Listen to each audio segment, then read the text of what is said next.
반으로 갑니다. 이제 18년도도 20여일밖에 안 남았어요. 매년 이맘때가 되면 1년을 돌아보며 새해를 준비합니다.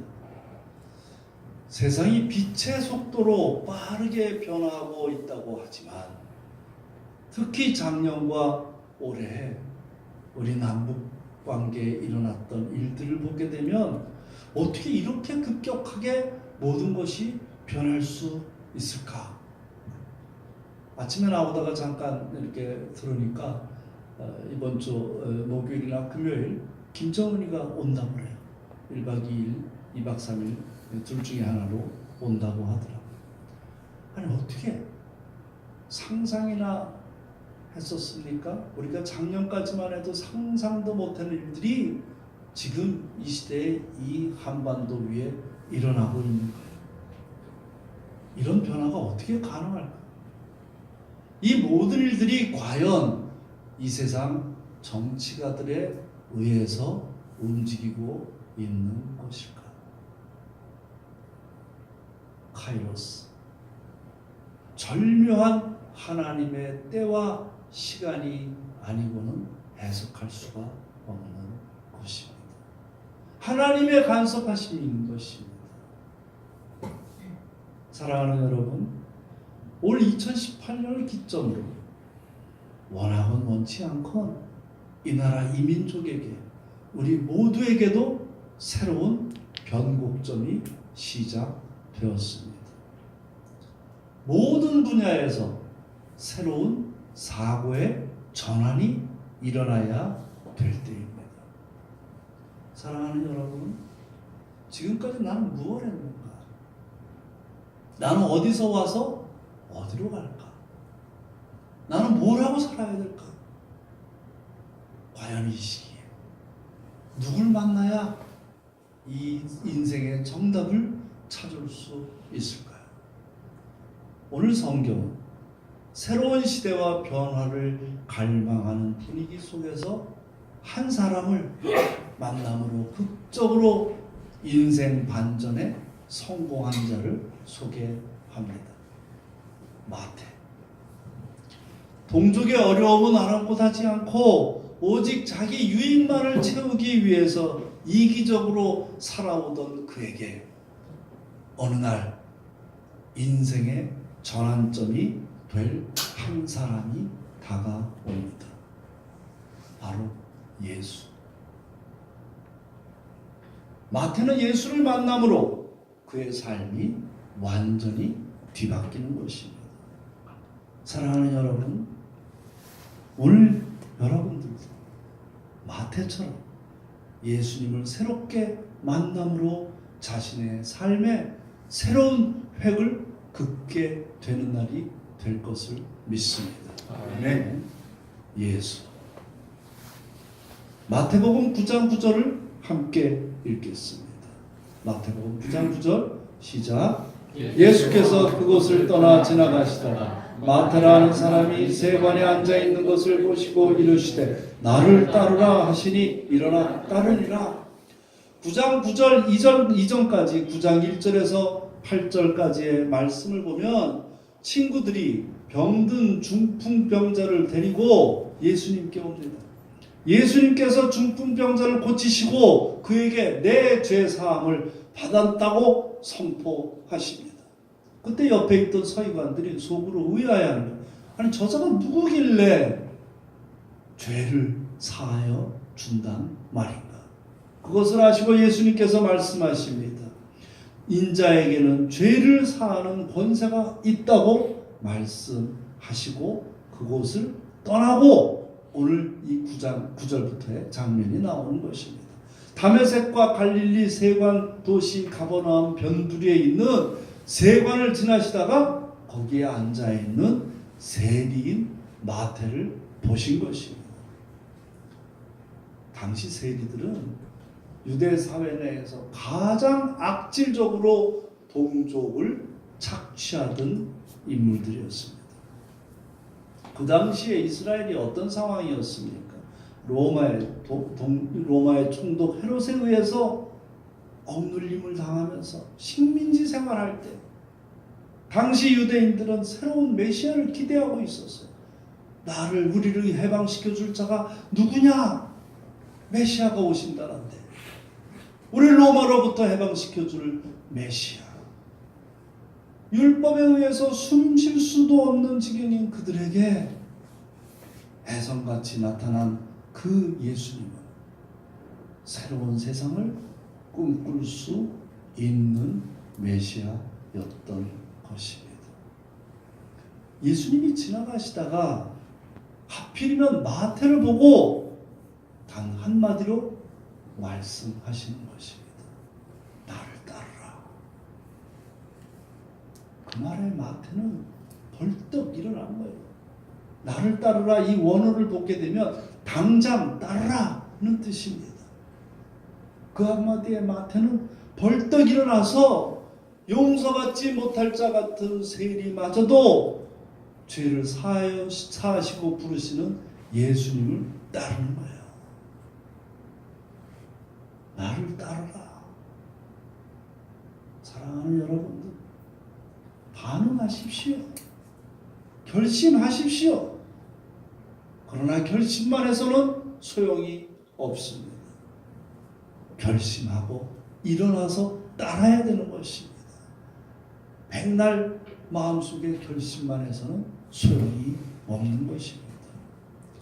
따른다는 것은 미련 없이 과거와의 완전한 단절을 의미합니다. 세상 사람들과 하나님의 부르심을 받은 자들의 차이는 무엇일까요? 세상 사람들도 각자의 목표가 있습니다. 성공하기 위해서, 돈 벌기 위해서, 출세하기 위해서, 이름 날리기 위해서 열심히 그곳을 향해 달려갑니다. 그러나 과연 그들 중에 목표까지 도달하는 자가 몇 명이나 될까? 그리고 설령 그 목표를 향해서 이루었다고, 목표까지 도달했다고 생각했지만 그게 끝일까요? 더 크게, 더 많이 그것을 쫓다가 결국은 허망해지는 것입니다.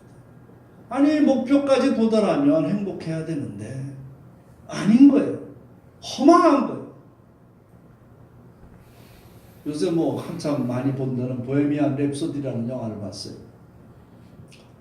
그 주인공은 퀸 그 그룹의 그 리더인데, 프레디 머큐리가 정말 열심히 해서 인기도 얻고 성공도 해요. 많은 사람들이 프레디 머큐리를 보면서 막 환호의 박수를 날리고 모든 것을 다 얻었어요. 그런데 그는 고독해지고 공허해지고 결국은 쾌락으로 에이즈로 인생을 마감하고 맙니다. 고속도로에서 길 잘못 들었으면 수십 킬로 갔다가 돌아와야 되는 거예요. 인생을 실컷 살다가 잘못 살았구나 생각이 들 때는 이미 늦을 수도 있습니다. 그러나 예수님께 부름받은 자들은, 예수님께 잡힌 자들은 잘못 가다가도 돌아올 때가 있습니다. 어딜까요? 십자가 예수. 우리에게는 기준점이 있는 거예요. 설령 길을 잘못 들었을 수도 있습니다. 그러나 우리가 예수님만 붙들고 예수님만 기준점으로 삼고 살아간다면, 설령 옆길로 잠깐 간다 하더라도 예수님께 돌아와 새로이 시작할 수 있는 것입니다. 선택받은 마태는 더 영광스러운 천국 일꾼 자리를 택한 것입니다. 나를 따르라 하는 그 말 한마디에 순종하고 결단했습니다. 보장됐어요. 어떻게 보면 그 직업, 세리라는 직업은 보장됐어요. 근데 그 보장된 직업을 버리고 세상 가치로는 험난하고 가시밭길일 때도 그냥 벌떡 일어나서 따라가는 거예요. 왜? 미래의 희망이 보이기 때문입니다. 예수님과 함께 이 땅에 새로운 나라 건설에 동참한다는 비전이 생긴 겁니다. 마태복음 9장 10절에서 10절 말씀을 우리가 함께 읽겠습니다. 마태복음 9장 10절 시작. 예수께서 마태의 집에서 앉아 음식을 값주실 때 많은 세리와 죄인들이 와서 예수와 그의 제자들과 함께 앉았더니. 이 내용이 누가복음 5장 9절에도 나옵니다. 함께 읽겠습니다. 5장 29절 시작. 레위가 예수를 위하여 자기 집에서 큰 잔치를 하니 세리와 다른 사람이 많이 함께 앉아 있는 자라. 자, 마태가 예수를 위해서 큰 잔치를 엽니다. 무슨 잔치일까요? 일종의 송별의 잔치. 그 자리에 자기하고 함께 놀던 동료들인 세리들을 부릅니다. 세상 친구들을 부릅니다. 세상에서 지탄받는 자들을 전부 불러 모아서 자신의 과거, 자신이 살았던 죄인의 생활을 모두 나는 오늘부로 청산하겠다. 나는 오늘부로 예수님을 따르겠다. 선포하는 거예요. 나의 인생은 이제 예수님을 따라 나서는 인생이라고. 당시로서는 획기적인 일입니다. 유대 종교 지도자들은 물론이고 일반 백성들도 세리하면 멸시하고 상종조차 하지 않던 자들입니다. 그런 세리들과 죄인들과 함께 식사하는 것은 당시의 생각으로는 혁명적인 행동이었습니다. 아니 어떻게 저런 자들과 예수님과 제자들은 함께 있는 거야?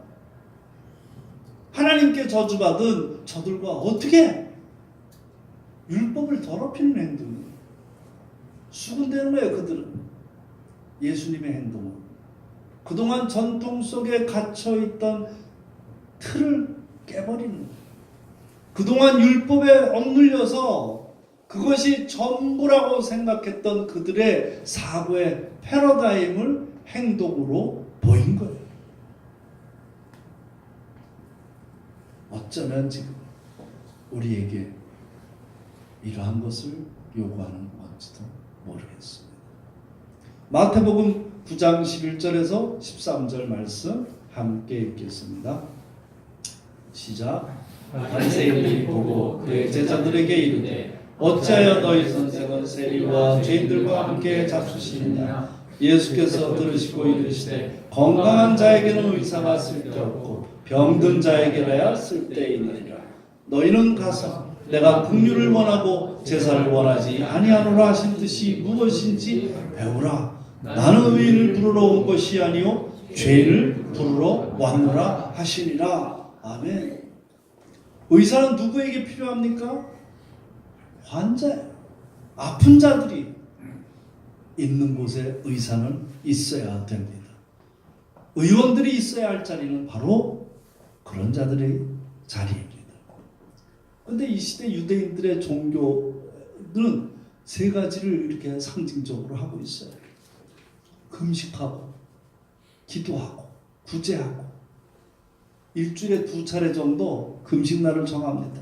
그리고 금식날이 되면 머리를 팍 풀어헤치고 내가 이렇게 지킨다 하고서 티를 내는 거예요. 그리고 많은 광장에 많은 사람들이 모여 있을 때 뚜 하고 나팔을 불고 모이게 하고서 조금씩 나눠주는 거예요. 구제한다고요. 보이려고. 그리고 제복을 차려입고 시장 많은 사람 많은 곳에 많은 곳에 가서 하늘을 우러보면서 기도하는 거예요. 나는 이렇게 기도한다. 외형적 껍질로 나는 이런 사람이라고 존경받을 만한 자라고 표내는 거예요. 그게 그 당시에 종교였어요. 종교의 형식과 껍데기만 붙들고 있었던 것입니다. 명분은 하나님의 영광을 위한 것이에요. 그렇지만 결국 자기가 중심이고 보여주기 위한 종교입니다.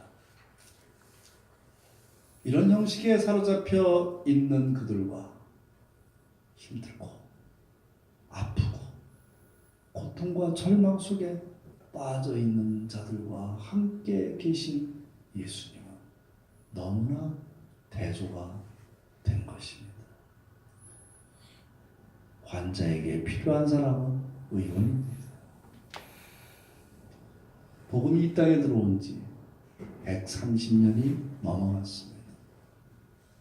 한국은 지금 어떤 모습입니까?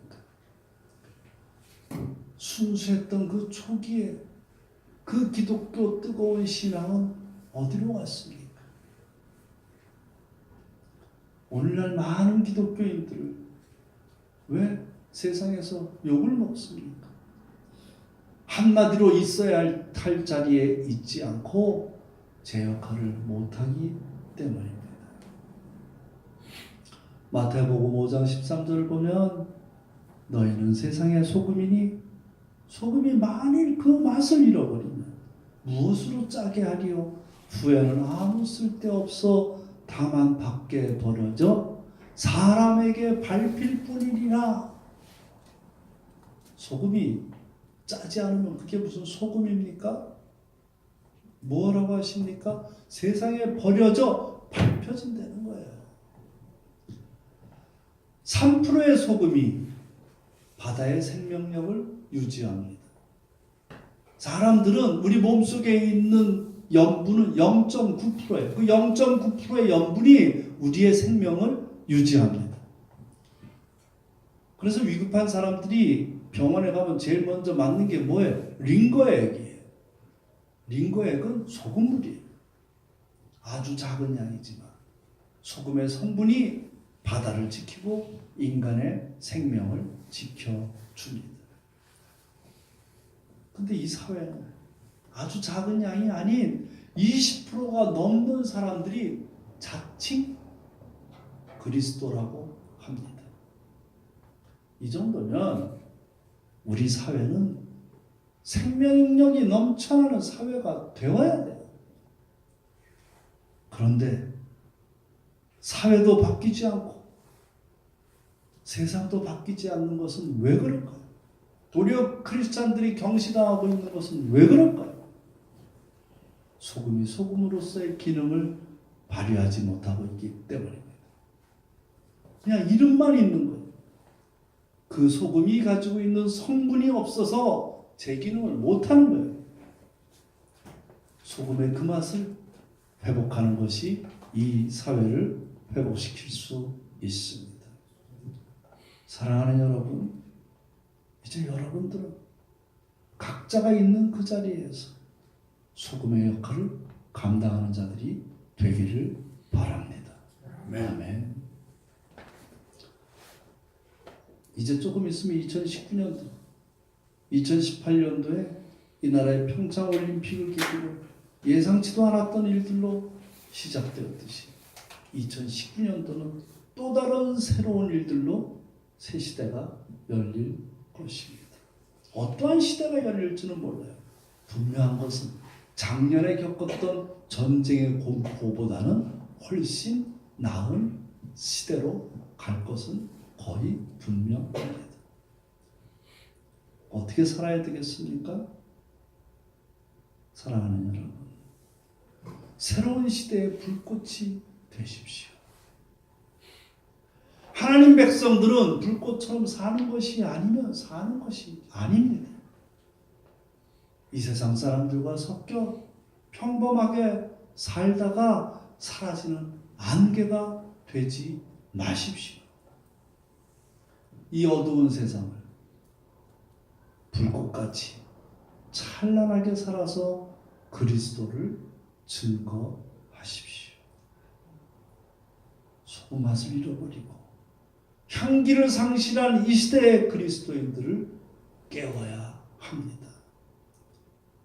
비록 내가 지금 겪고 있는 일들이 현실이 고달프고 미래가 불안해도 꿈을 놓지 마십시오.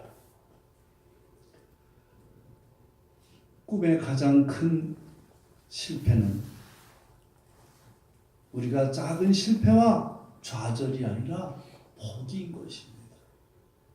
특별한 시대에는 특별한 사명감에 불타는 진리의 종들이 나타납니다. 사랑하는 여러분, 바로 여러분들이 그 일을 감당하는 이 시대의 마태가 되십시오. 아멘. 마태복음 9장 16절 말씀을 제가 읽겠습니다. 생배 조각을 낡은 옷에 붙이는 자가 없나니 이는 기운 것이 그 옷을 당겨 헤어짐이 더하게 되니요. 천연의 천조각인 생배 조각을 낡은 오리배어 버린 그 낡은 옷에 붙일 경우 생배가 오그라들어서 낡은 옷은 더 해진다고 하는 것입니다. 그 당시에 예수 그리스도의 복음이 유대교 의식에 접붙여질 경우 마치 낡은 옷처럼 새로운 복음을 감당하지 못하고 허물어진다는 것입니다. 이스라엘이 처해진 상황은 부분적으로 손대서 고쳐질 일이 아닌 것입니다. 마태복음 9장 17절 말씀을 함께 읽겠습니다. 마태복음 9장 시작. 새 포도주를 낡은 가죽 부대에 넣지 아니하나니 그렇게 하면 부대가 터져 포도주도 쏟아지고 부대도 버리게 됨이라. 새 포도주는 새 부대에 넣어야 둘이 다 보존되느니라. 아멘. 어떻게? 발효가 왕성하게 시작되는 새 포도주를 낡은 가죽 부대에 담으면 그 발효가 시작된 새 포도주로 인해서 그것을 감당하지 못하고 결국 터져버린다는 거예요. 포도주도 쏟아지고 부대도 버리게 되는 것입니다. 사랑하는 여러분, 새로이 눈을 떠서 과거의 틀을 깨버리십시오. 우리에게 그동안 갇혀져 있던 사고를 버리고 새 시대의 옷을 입고 새술은 새 부대에 담아 나를 따르라고 말씀하신 예수님을 따르십시오. 아멘. 사랑하는 여러분, 지금 무엇을 갈망하고 있습니까, 여러분들은? 성공입니까? 건강입니까? 재물입니까? 중요합니다. 그러나 보다 더 중요한 가치는 영원한 십자가 면류관의 길을 따르는 것입니다. 아멘. 이사야서 42장 20절 말씀을 함께 읽겠습니다. 시작.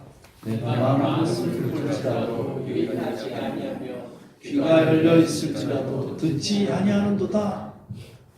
세상 살면서 가장 안타까운 일은 믿어야 할 것을 믿지 않고 믿지 않아야 될 것을 믿는 것입니다. 또 한 가지는 내가 본 것을 지나치게 확신하는 거예요. 문제는 그 틀에 갇혀서 색안경을 끼고 서로 옳은 믿음이라고 고집스럽게 주장하는 거예요.